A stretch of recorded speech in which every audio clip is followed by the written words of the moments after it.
Hello and welcome. आप देख रहे हैं गेम चेंजर्स। मैं हूं धीरज। बात करेंगे गौतम गंभीर के कोचिंग टेन्योर पे, क्योंकि आप सभी जानते हैं कि इस वक्त अगर इंडियन क्रिकेट को कोई चला रहा है तो ना वो कप्तान है ना वो कोई और है। अगर कोई पूरी तरह से चला रहा है तो वो है कोच गौतम गंभीर, और वो ऐसे एक हार्ड फिगर भी हैं जो अपना से रखते हैं और जो आपको कहीं ना कहीं जो उनकी 11 होती है, जो उनकी सोच होती है टीम इंडिया में, वो आपको कहीं ना कहीं दिखती है। विवादों से अगर बात करें तो चाहे रोहित विराट वाला विवाद रहा हो या जो भी चीजें चल रही हैं, हर्षित राणा का सिलेक्शन हो, अर्शदीप का खेलना हो या नहीं खेलना हो, या स्टार्टिंग से लेके अभी तक, जैसे ही वो आए हार्दिक पांड्या कप्तान नहीं बने, कप्तान बने सूर्य कुमार यादव, तो पूरे अभी तक का जो उनका कोचिंग टेन्योर है उस पर हम उनका रिपोर्ट कार्ड रखते हैं आपके सामने और बताएंगे कि अब तक का कैसा है। लेकिन आपको ये वीडियो अंत तक देखना है। वीडियो पसंद आए तो लाइक करना और साथ में हाइप का ऑप्शन है, वीडियो पसंद आ रहा तो हाइप भी जरूर करना। तो अब आते हैं गौतम गंभीर के रिपोर्ट कार्ड पे। 1 साल 5 महीने तकरीबन, अगर आप दिनों का हिसाब लगाएंगे तो 500 दिन होते हैं।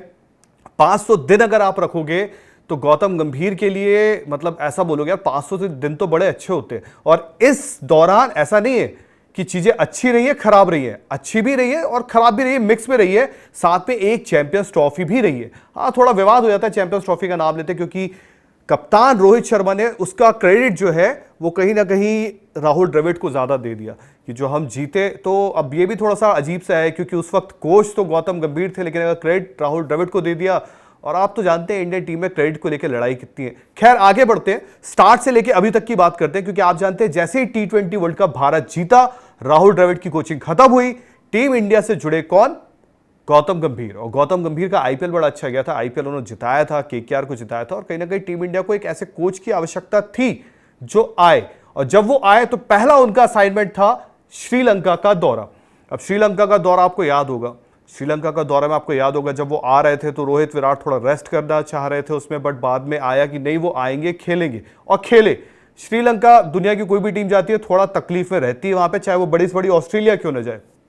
पहली ओडीआई सीरीज हार गए वो, फिर अगर आप देखें तो T20 जो था वो जीत गए। और उस सीरीज में आपको एक चीज दिख गई थी, अगर मैं आपसे बताऊं, इंडिया ओडीआई हार गया था, बट जब बात आई T20 की तो आपको याद आएगा सूर्य कुमार यादव गेंदबाजी करते दिख रहे थे, रिंकू सिंह गेंदबाजी करते दिख रहे थे। मतलब सूर्य कुमार यादव मुथैया मुरलीधरन बन गए थे और रिंकू को आप बोल सकते हैं शेन वॉर्न। तो गौतम गंभीर का एक ये भी दिखा, एक नई टीम इंडिया के साथ जब वो जुड़े तो एक जो उनका ये दिखा कि यार मुझे ना थोड़ा ऐसे खिलाड़ी चाहिए टीम में, ऐसा कॉम्बिनेशन रखना है जो एक प्रॉपर थोड़ा सा ऑलराउंडर वाला कॉम्बिनेशन हो। तो वो उनकी एक सोच कहीं ना कहीं दिख गई थी। बैटिंग डेप्थ, 8 नंबर तक उनको बैटिंग चाहिए, ये कहीं ना कहीं डे 1 से जब से उन्होंने कोचिंग संभाली आपने देखा है। आगे बढ़ते हैं, उसके बाद आपको याद होगा बांग्लादेश आई थी इंडिया खेलने, टेस्ट सीरीज खेलने, और बांग्लादेश को हमने 2-0 से हराया। उसके बाद आपको T20 सीरीज भी इनकी याद होगी, जहां इंडिया ने आई थिंक 196 का कुछ बड़ा सा स्कोर या कुछ इतने ही बड़े रन्स वहां पे मारे थे। 196 कह रहा हूं, माफी चाहता हूं, 296 का कुछ अराउंड था, और बहुत रन मारे थे इनको, ऐसा 300 के करीब जाने की कगार पर हो गई थी इंडियन टीम। तो बड़ा अच्छा, मतलब आप अगर T20 में उठाएंगे तो आपको अभी तक गौतम गंभीर एकदम उनके लगेगा कि सब कुछ बढ़िया चल रहा है। उसके बाद फिर एक होता है थोड़ा सा कयामत वाली सीरीज भारत के लिए। मतलब ये किसी ने नहीं सोचा था कि जब जिस तरह हमने बांग्लादेश को 2-0 हराया, टेस्ट मतलब ऐसा था कि यार कभी कभी लग रहा था कि यार कैसा, लेकिन बहुत तेज खेल के भी हराया रोहित शर्मा का, आपको याद आएगा उस वक्त।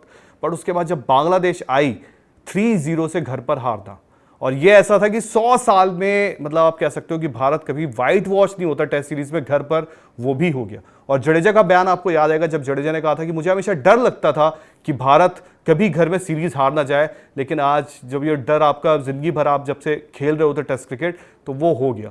और उसके पहले आपको याद आएगा, उसके पहले भी भारत टेस्ट सीरीज हारा था, लेकिन साल 2012 था जब इंग्लैंड से हारा था, लेकिन न्यूजीलैंड से बिल्कुल अनएक्सपेक्टेड। तो गौतम गंभीर के कोचिंग में ये भी चीज थी। फिर आगे बढ़ते हैं, अगर आप आगे देखेंगे तो फिर जैसे हम न्यूजीलैंड से टेस्ट 3-0 व्हाइट वॉश हुए, उसके बाद हम गए बॉर्डर गावस्कर ट्रॉफी, और बॉर्डर गावस्कर ट्रॉफी में भी हमने बहुत कुछ ऊपर नीचे देखा। कलेश आपको हर जगह कहीं ना कहीं देखने को मिले हैं, लगातार चीजें थोड़ा ऐसी रही हैं इंडियन टीम में जो कलेश कंटिन्यू काइंड ऑफ कह सकते हैं आप। अब यहां पे बॉर्डर गावस्कर ट्रॉफी में पहले टेस्ट में रोहित शर्मा पिता बने थे तो वो नहीं थे, पहला टेस्ट इंडिया पर्थ में जीत जाता है, बट उसके बाद आप देखते हैं कि इंडिया के लिए बुरा वक्त शुरू होता है। उसके बाद इंडिया सारे मैच तकरीबन आप कहते हैं कि बुरे होते हैं, और फिर बॉर्डर गावस्कर ट्रॉफी 3-1 से भारत हार जाता है। और फिर अंत में आपने ये भी देखा था वहां पर कि अश्विन का रिटायरमेंट होता है, फिर आपने ये भी देखा था रोहित शर्मा आखिरी का सिडनी टेस्ट बैठ जाते हैं। तो कहीं ना कहीं अगर आप कलेशों को उठाएं तो गौतम गंभीर के टेन्योर में चीजें ऊपर नीचे रही हैं, लेकिन कलेश एक चीज है जो कॉमन है। और आपको याद आएगा कि जो सरफराज राहुल द्रविड़ के टेन्योर में टीम इंडिया में डेब्यू करते हैं इंग्लैंड के खिलाफ टेस्ट सीरीज में, वो न्यूजीलैंड के सीरीज में शतक बनाते हैं, लेकिन उसके बाद कहीं ना कहीं अब वो गायब नजर आते हैं। अब आप देख सकते हैं बॉर्डर गावस्कर हुआ, थोड़ा सा चीजें आपको पता ही है कि वो होते जरूर है पर गायब नजर आते हैं। फिर आते हैं India England tour of India. अब इंग्लैंड खेलने आई थी और ये व्हाइट बॉल की सीरीज थी, और जो अर्शदीप ने स्टार्ट से गेंदबाजी की थी, आपको अच्छे से हाँ अगर याद आएगा, जो उन्होंने फिल सॉल्ट को परेशान किया था, फिर उसके बाद जो व्हाइट बॉल की हमारी टीम है उसने बड़ा आसानी से ये जीता था।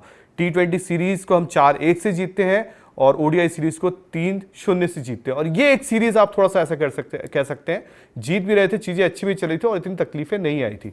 अब आगे बढ़ते हैं India tour of England. India tour of England, उसमें तो आपको पता है कि उसके पहले कितना बवाल चल रहा था, रोहित विराट टेस्ट फॉर्म, और फिर रोहित विराट ने रिटायरमेंट ले लिया। आपके नए कप्तान बनते हैं शुभमन गिल जाते हैं। भारत पहला टेस्ट हारता है, दूसरा जीतता है, तीसरा ड्रॉ, और फिर चौथा जीत के कहीं ना कहीं एक सीरीज आप अगर जाए तो वो सीरीज जो 5 मैच की सीरीज थी उसको 2-2 से ड्रॉ करवा लेता है इंडिया। तो ये आपके सामने था। अब अगला आगे चलते हैं। आगे अगर आप नजर डालेंगे तो वेस्ट इंडीज भारत में आए, लेकिन वेस्ट इंडीज को थोड़ा हमने विकेटें जो दी थी, फिर भी इंडिया ने 2-0 से वो सीरीज जीती। और अंत में अगर चले, जिसकी अभी हम बात कर रहे हैं, इंडिया टूर ऑफ ऑस्ट्रेलिया गए हुए हैं हम, लेकिन फिर थोड़ा वही कलेश जो आप देख रहे हैं, रोहित विराट सीरीज से पहले शुरू हो गया था कि उनका ओडीआई रिटायरमेंट फलाना ढिकाना, जो मीडिया रिपोर्ट्स है, पर उसके बाद आप देखें कि ओडीआई सीरीज भारत हार चुका है। अभी फिलहाल जो स्कोर लाइन है 0-2 है। सिडनी में मुकाबला खेला जाएगा, वहां से पता चलेगा कि ये 3-0 होगा, व्हाइट वॉश होगा, या 2-1 पे, पर इन द एंड सीरीज हम हार चुके हैं।